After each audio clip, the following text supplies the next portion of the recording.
Amira, sabihin mo sa akin kung sino gumawa. Magbabayad yung hayop na yan, Amira! Sandali. Alam mo, minsan, nagigising ako sa gitna ng gabi. Pinapangungot ako.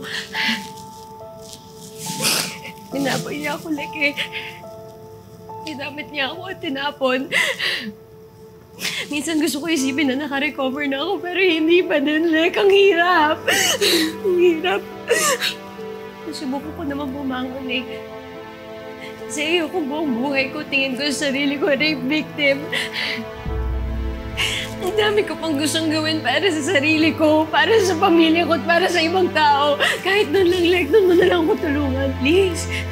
Please, Lek. Please. Amira. Amira, sorry, hindi kita na-protecta. Hindi mo kailangan humingi ng tawad, Lek. Kasi hindi naman kailangan lagi ka na sa tabi ko para protektahan ako, eh. Ang importante ngayon, si Jewel.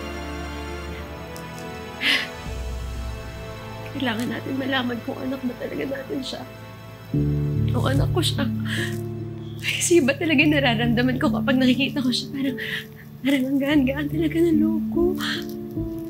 Ito na ata talaga yung sinasabi nila, lukso ng dugo.